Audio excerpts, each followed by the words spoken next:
How you guys doing? My name is John Basquiat. You're watching another episode of the College of Free Thought. Thanks for tuning in.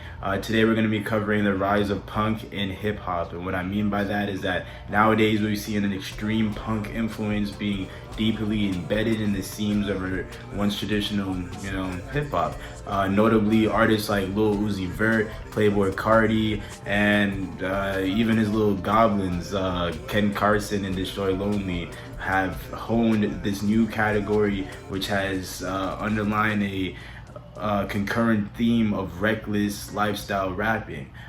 Even after the last 50 years of seeing punk come and go through mainstream relevance, we now see rappers dive deep into the same drug-induced world.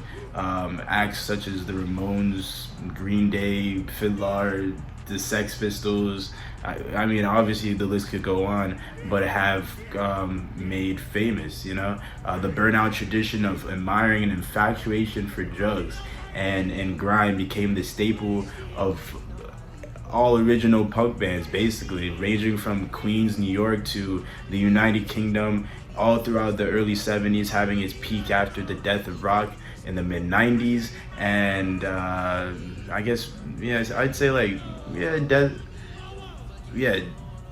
having its peak really after the 90s to like the 2000s, to like the early 2000s, because you're definitely going to see rock fall off around 95, 94, and then you're going to start picking up more with like the grungier house rock, and then therefore you get the birth child punk. So the whole point is, after that, I mean, beyond the fact that Uzi looks like this now, sporting a UK punk era cut, artists like Playboy Carti, especially even before he went completely vampire, stands as a leading example of providing listeners with content portraying avid abuse and crude addiction to narcotics in a glamorous and dark neo-punk tone, even down to the increased distortion of his vocals and his reliance on giving the world the advantage of an endless unreleased catalog, simulating a raw, almost concert-like effect to his material. It places him on one of the highest plateaus this punk rap genre can have. And that's the thing, we could credit artists like Rancid, Death Grips, MC Lars, the Beastie Boys even, Cottonmouth King for being more traditional punk rap artists. But when I mean now we see a more budding presence of punk rap in mainstream hip hop, is that all the go-to $1 million chain wearing pistol toters, so-called street gangsters are now incorporating this sort of punk reference in their day-to-day tracks and or week-to-week tracks, and I feel like that is something that we need to celebrate, but then also fear at the same time, because I mean, with change, everything gets affected. It's a ripple down emotion, and we have to deal with the outcome. So we could go as far as accrediting Kanye West, Kid Cudi, MF Doom, and even Pharrell, among so many others, for holding the mantle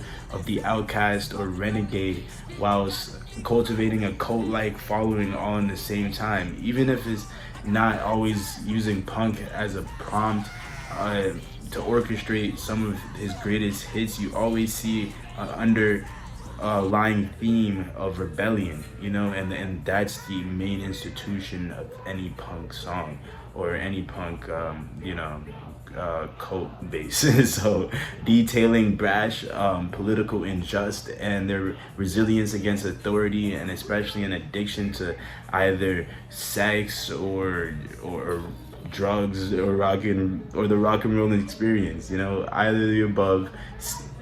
Punk got its start from being the overly abrasive child of rock and heavy metal, like the darker counterpart of the latter. Thus, its birth resonated a love for endless, repetitive, and grungy chords which echoed underneath hollow and angry lyrics of abandonment and abuse. The feeling of being lost from society or betrayed by it, and it sort of instilled the want for a new and carefree life. In a sense that the punks share the same values their brothers in the hippie era did, with their attempt at Woodstock and the rise of the psychedelic renaissance. The newfound ability to breathe outside the box of a prim and proper reality and live in a new essence seemed to allow our wildest thoughts to dictate and measure the aptitude of our actions, which time and time again leads most band members actually and musicians down a path, a rabbit hole destined on enjoying the feeling of laughing on the brink of demise, or in fact, the perfect metaphor would be sort of like they're going through life trying to rage with intense happiness, you know, like that's like an oxymoron that has birthed the craziest moshing experiences, like acts like Ken Carson and Lil Uzi are known for. The pain of feeling someone punching you in the gut by accident, or running out of breath dancing in a swamp of 100,000 people while, I mean, Rolling Out, I don't think they've done 100,000, but you know, like, okay, let's say like 20,000, let's say 2,000 even, let's say 1,000, because that's crazy, man. Just being swamped in that massive bubble of just energy while you bathe in the excitement of being amongst the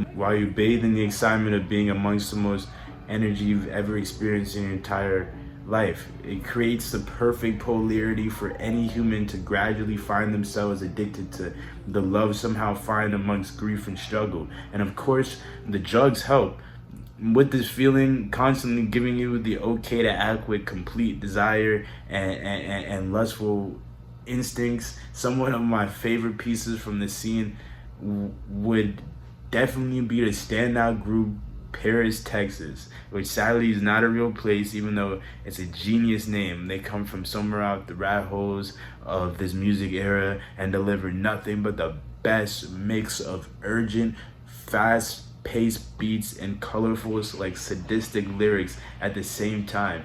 But aside from the brash guitars and fuzzy sonics of Paris, Texas, the loud synth-infused and bass-knocking instrumentals famed by the likes of Uzi, Travis Scott, and more recently people like Yeet, Sofago, Lucky, JPEG Mafia, Rico Nasty, and Adams is only made possible due to the punk formula being recognized amongst the rap niche.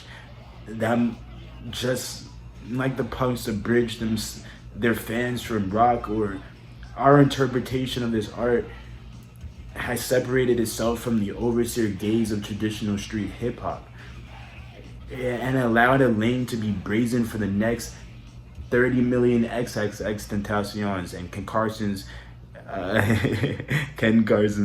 shit. Ken Carson, say that shit, Ken Carson. To be born and influence a broader horizon. I mean, like, I'm trying to say, like now everyone could actually go crazy, you feel me, and influence a broader horizon of head knocking, like pill popping delinquent teens, in hopes that we all get a chance to steal the reins of reality from the governing man. And that's like the whole cliche of punk in itself. I'm gonna be honest, I love punk music, like truthfully, and I myself believe that I have been born to resist the urge of authority and embrace a more hectic urban upbringing to further grasp a clearer understanding of the beautiful experience of what a bad situation could be, of what moshing out and having a bad trip, but understanding that you're even having a trip in the first place, and that in itself is the craziest, most beautiful thing in the world. Like, what it could be. But I ultimately feel like Understanding this balance of bad and good should also force us to confront the many things that we deem unhealthy or might in fact threaten our chance for uncensored happiness. Yet we should all have the opportunity to turn up and get as lit as we possibly can amidst times of immense despair. But knowing the limits of our generation will protect the uncaged spirit of our generation. Meaning, let's not get too fucked up and ruin a good time and see the saddest curse of our actual youth be replicated in the lives of so many. Which what I'm trying to say is that we grow up and we have this Basquiat, we have this Warhol, we have this Pop Smoke, we have this Juice WRLD effect where we want to have a beautiful, amazing, spectacular, firework-filled, Molly there, Xans here sometimes, bitches everywhere life, but then we don't care about the consequence and what age it might end. And I trust in the fact that it doesn't matter at what point you are in your life, because I've also been there and I'm also here as well, you feel me? Like, you know, you've had an amazing moment, even for a half a second, and before you die, no matter who you are, that half a second is going to be just bounced across the memory pond of your mind like a little pebble, and it's going to be replayed so many times, and you're going to want to have to hold on to that, and you're going to want it back. So the regrettable, morbid faith of dying at a young age because we all want to rage and have this lifestyle like filled with just nothing but clubbing and waking up at 12 and going to sleep at 6 a.m. You know, it has its toll. And sometimes, you know, I step my foot in the game, I'll take a year out, you know? So that's the whole point, like, know the limits, understand temptation. I love you guys. This has been another episode of the College of Free Thought. I'm trying to, like, learn how to not ramble and all that shit, but that's sort of what I do. And like I said, I love talking to you guys. Let me know if you learn anything. It's not really, this is not about learning, it's just about thinking. And hopefully you guys are smoking or reading a book during this or something. I don't know, this is like travel music. Like, this is what they should be playing in elevators, just so y'all can like scratch your head or something. Like, nah, this is just to make sure that niggas don't forget that we actually have a little bit of intelligence to them, and you know, and that we're not actually dumb. Because if we all play these videos that are like 30 seconds and have no sort of context to it or stress of vocabulary or the way that we think, and then it's like reading, I don't know, like Cat in the Hat for the next 30 years and expecting some sort of evolutionary progress. It's repetitive, redundant, and I'm not gonna stand for it, at least not on my platform. So the only reason why it seems like, oh, this guy seems like he's gonna write the fuck out this shit every single time, because I love you guys, and you can only deserve the best out of that. You feel me? Like, it means that I have to. Like, you know what I'm trying to say? Like, seriously, have a good night. Now it's when I look up, ayy, hard to focus with the bullshit in my way. Every time I look away, it's something wait. Hold up, wait. Let me say, fuck opinions, don't care what they gotta say. Oh, wait.